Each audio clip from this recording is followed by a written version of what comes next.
Berikutnya, bagaimana supaya kita memiliki pikiran yang kondusif?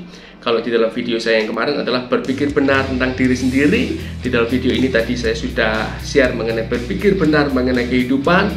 Dan sekarang yang terakhir adalah berpikir benar mengenai pekerjaan. Nah, ini saya ambil dari buku saya yang saya tulis, yaitu 6K Ilmu Rahasia Sang Pemenang.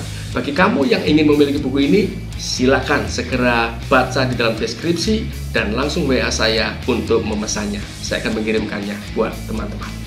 Nah, mengenai berpikir benar tentang pekerjaan, ada sebuah pernyataan yang saya tulis di dalam buku saya ini, bahwa bagaimana kita memikirkan sesuatu, seperti itulah kita akan bersikap terhadap sesuatu itu. Nah, saya akan memberikan contohnya seperti ini. Teman-teman, kalau teman-teman memikirkan kata sampah atau mendengar kata sampah, kira-kira apa yang muncul di dalam pikiran teman-teman? Ya, kotor, bau, penyakit, tidak berguna. Ya, teman-teman, benar sekali. Oleh karena itu, teman-teman, saya yakin kalau teman-teman sedang lewat di tempat pembuangan sampah, maka respon teman-teman apa? Tutup hidung, atau kalau bisa menghindar. Ya, namun lain halnya dengan pemulung, teman-teman. Pemulung itu kalau dia melihat tempat sampah, dia tidak menghindar, tapi dia justru mencari tempat pembuangan sampah, teman-teman. Dia senang. Karena apa? Dia ingin mencari sesuatu yang berharga dari tempat sampah itu, seperti botol plastik atau hal-hal lainnya, untuk dia kumpulkan dan untuk dia jual. Teman-teman, perhatikan, ada perbedaan tindakan atau respon antara teman-teman dan pemulung. Mengapa? Karena teman-teman mempersepsikan sampah itu sebagai penyakit dan tidak berguna, tetapi pemulung mempersepsikan sampah itu sebagai penghasilan mereka, sehingga responnya berbeda. Saya berikan contoh berikutnya. Apa yang teman-teman bayangkan ketika mendengar kata darah? Ya, beberapa merasa tidak ada apa-apa saya mendengar kata darah. Beberapa lain ada yang takut mendengar kata darah. Atau saya juga punya teman kalau dengar kata darah itu langsung lemes dia, seperti itu, teman-teman. Ya. Lalu teman-teman bayangkan bagaimana dengan para dokter, para perawat ketika mendengar atau melihat darah.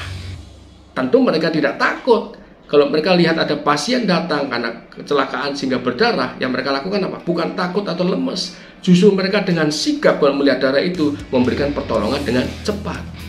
Apa yang membedakan? Responnya berbeda antara orang yang takut darah sama para perawat dan dokter. Yang membedakan adalah bahwa dokter atau perawat ini kalau melihat orang yang berdarah, itu mereka melihat profesi mereka, satu. Lalu mereka melihat, oh, ini kesempatan saya untuk menolong sebanyak mungkin orang. Nah, teman-teman perhatikan bahwa apa yang kita lihat, ya, bahwa setiap orang itu kalau melihat objek yang sama, namun responnya itu bisa berbeda-beda. Demikian juga dengan melihat pekerjaan juga beda-beda. Apa yang membedakan? Persepsi mereka tentang benda atau hal yang mereka lihat. Demikian juga dengan pekerjaan, teman-teman. Saya catat di dalam buku saya ini, 6K Ilmu Rahasia Sang Pemenang, minimal ada 3 macam respon orang terhadap pekerjaan. Yang pertama, memandang pekerjaan itu sebagai beban dalam hidup. Oleh karena itu tidak heran kalau orang yang seperti ini di dalam pekerjaannya mereka mengeluh. Lalu tipe yang kedua, menganggap pekerjaan itu sebagai hal yang biasa-biasa sajalah, hanya sebatas kewajiban aja. Kalau tidak dapat uang, memang etikanya orang harus bekerja. Nah, tipe yang kedua ini bisa dipastikan kalau ia melakukan pekerjaannya itu pasti akan ya asal jadilah gitu, teman-teman. Akhirnya ya tidak akan cemerlang dan tidak akan excellent dan tidak akan sukses besar di dalam pekerjaannya. Dia akan menjadi orang yang standar atau rata-rata. Dan tipe yang ketiga adalah orang yang memandang bahwa pekerjaan itu anugerah dari Tuhan. Pekerjaan itu sebuah kesempatan bagi kita untuk mengaktualisasikan diri, atau pekerjaan itu kesempatan kita untuk membantu sebanyak mungkin orang. Teman-teman bayangkan, orang yang tipe ketiga ini pastinya akan melakukan pekerjaannya dengan riang gembira karena ia memiliki persepsi yang benar mengenai pekerjaan. Nah, bagaimana dengan teman-teman? Saya ada sebuah contoh, teman-teman. Coba bayangkan, ketika hari ini adalah hari Minggu malam, lalu keesokan paginya teman-teman bangun, yaitu hari Senin. Ya, teman-teman bangun dan itu hari Senin. Coba teman-teman ingat baik-baik. Kira-kira perasaan apa yang muncul di dalam hati atau pikiran teman-teman ketika itu hari Senin? Ya, beberapa orang merasa, aduh, perasaanku nggak enak. Kenapa Senin? Kenapa nggak enak? Karena waktunya kerja lagi. Nah, seperti itu kan ya. Karena apa? Ia memandang pekerjaannya itu dengan beban.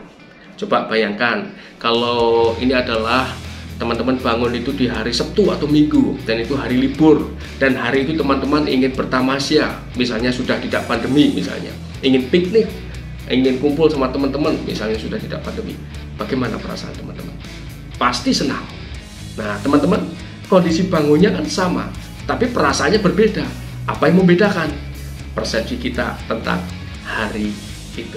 Nah, ini sangat penting sekali buat kita, teman-teman, ya. Oleh karena itu, teman-teman, seandainya teman-teman bangun tidur dan teman-teman mau kerja pada waktu itu dan perasaan teman tidak enak, bertanyalah pada diri sendiri, mengapa perasaanmu tidak enak pagi ini? Lalu nanti kalau muncul, wah karena pekerjaan nih, tanyalah lagi, mengapa pekerjaan membuatmu tidak senang? Misalnya biasanya muncul, karena atasan galak, rekan kerja tidak menyenangkan, pekerjaan sulit gitu. Nah, cobalah ganti dengan hal-hal yang positif. Coba teman-teman bayangkan bahwa bos teman-teman itu baik, teman-teman itu baik, bahwa pekerjaan itu sebuah kesempatan untuk teman-teman mendapatkan penghasilan, untuk teman-teman dapat berkontribusi maksimal dan mengembangkan diri. Maka yakinlah perasaan teman-teman akan menjadi lebih baik, dan otomatis nanti tindakan teman-teman juga akan lebih baik, dan teman-teman akan bersemangat di dalam kehidupan. Nah, bagaimana dengan kehidupan teman-teman? Berpikirlah benar mengenai diri sendiri, kehidupan, dan pekerjaan. Maukah teman-teman memiliki hidup yang penuh kesuksesan? Mulai sekarang, putuskan untuk mulai berpikir benar. Take action now. Baiklah teman-teman, saya doakan teman-teman sehat selalu, sukses, dan bahagia. Salam sehat dan bahagia. Nah, bagi teman-teman yang baru pertama kali melihat channel saya ini, saya dorong kembali untuk segera like, subscribe, dan tekan tombol lonceng notifikasi, karena saya akan membagikan video-video terbaru minimal 2 kali seminggu. Bersama dengan saya, Heri Santoso, sukses selalu.